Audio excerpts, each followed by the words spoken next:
For the Fighting Irish last weekend, Mike, a 28-3 victory over Miami. You told us there were going to be some visitors in town. Were there any noteworthy happenings involving those recruits?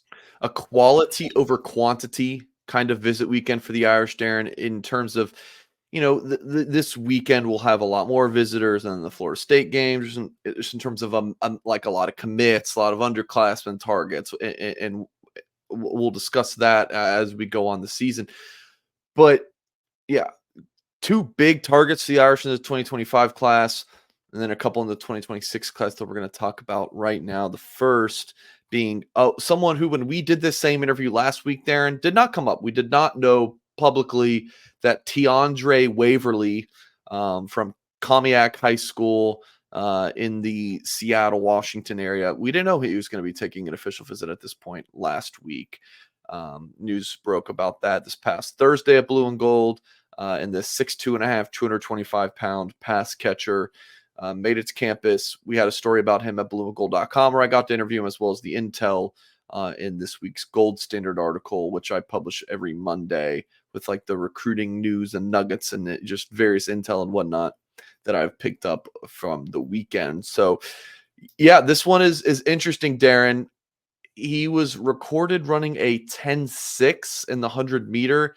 Waverly told me that he thinks it was really a 10.4, and he got into all the track, lingo, verbiage, of why it was actually 10. I didn't really follow it, but he seems to think, anyway, a 10.6 at him being listed at 6'2.5", 225 pounds. He told me he's a little bit taller than that.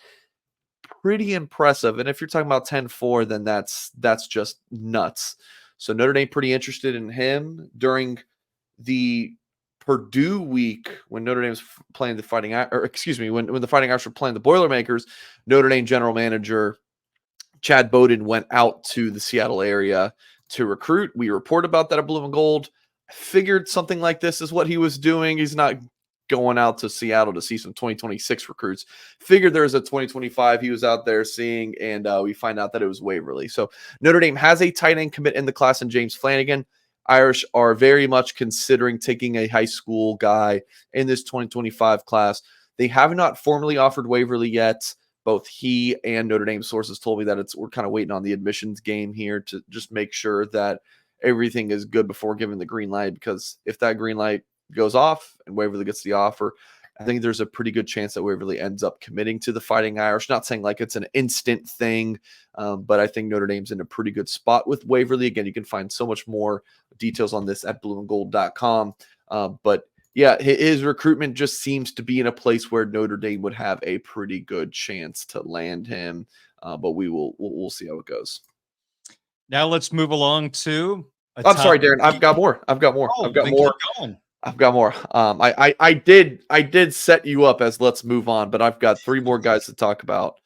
Antavius Richardson from Greenville, Georgia, committed to USF on paper, not going there. I mean, I just do not see him ending up signing with the Bulls.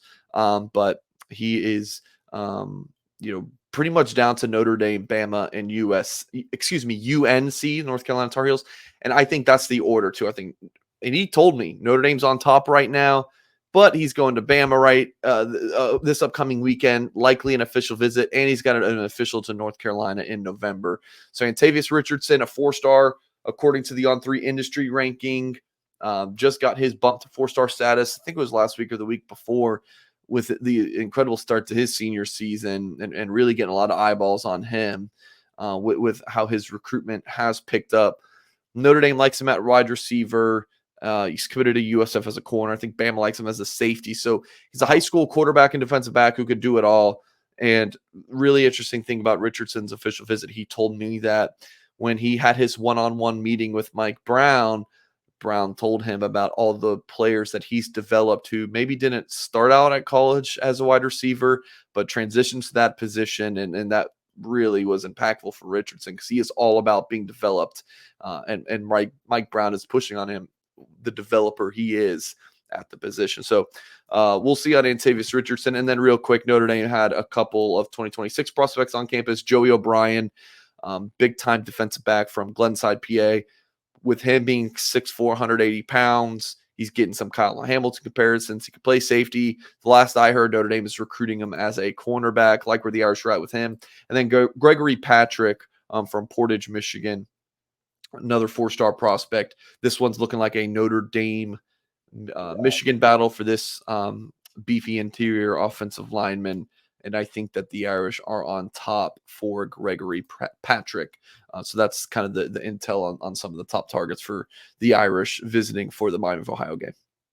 All right, 2025 quarterback commit, Deuce Knight. He has spent a lot of time at Auburn Tiger football games. He has spent a lot of time on our topic list here on the Notre Dame Recruiting Update at the Blue and Gold YouTube channel and WSBT Radio. Any chance we get Deuce up to South Bend again? I feel like we had to sneak this one in here. Maybe not the lead, maybe not at the end. Sneak it in as the second topic here.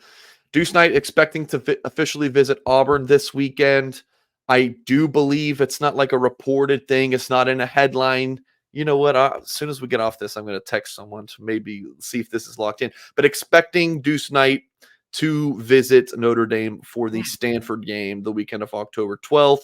And then there's a report from Jeffrey Lee at Auburn Live, the On3 Auburn affiliate, that he thinks that Ole Miss might actually be a bigger threat to Notre Dame than Auburn at this point. I know Darren's shaking his head for folks listening to this on WSBT. So that's kind of the development here. I posted about this more at Blue and Gold on Tuesday morning, but it does seem like there's more confidence on the Notre Dame side than previously.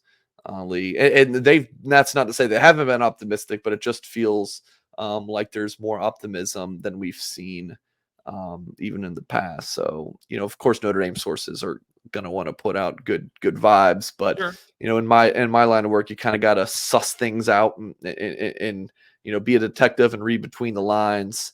But things are looking up for the Irish, I guess. I don't know. I don't really know how confident Notre Dame fans should be, but it's just worth noting real quick that you got the Auburn official visit this weekend, but maybe they're running third and potentially might get back to Notre Dame in October. It's looking pretty likely. And I know we'll talk about this at the end, Darren, but wanted to mention real quick our big game sale at Blue and Gold. If you missed our 50% off a new annual subscription offer, we brought it back. Promo code Go Irish. Save 50% off your new annual subscription to Blue and Gold with promo code Go Irish. So check that out at blueandgold.com. I was laughing for a couple of reasons. Number one, just the twist and the turns. And number two, I've been expecting Ole Miss to jump back into this. It just seems like it has to be a part of the storyline. Yeah, it's not that they've ever gone away. They've always been battling, but they're just in the media, not talked about as much. They've never gone away. Going back to, really when he committed to the Irish, they've always tried to stay in contact and work on it. It's just a matter of, how much do they have a shot? And it seems like, according to one guy, they might have a shot on it. We'll see. And the other thing, Deuce, I hope you caught Hugh Freeze's post-game press conference after Auburn lost last week, throwing the quarterbacks under the bus. That might give you a good indication of some choices. It's interesting because he's been to Auburn so many times, and that follow the visits, right? But in following the visits, Darren, follow what's happening. Auburn is stinking, right? They beat Alabama A&M. Otherwise, you lost to Cal, you lost to Oklahoma, Arkansas. Arkansas. They got Oklahoma this weekend. Oklahoma's not a world beater, but we'll see how that goes. But yeah, very very interesting times. A lot of Auburn's in the news for not so good reasons right now.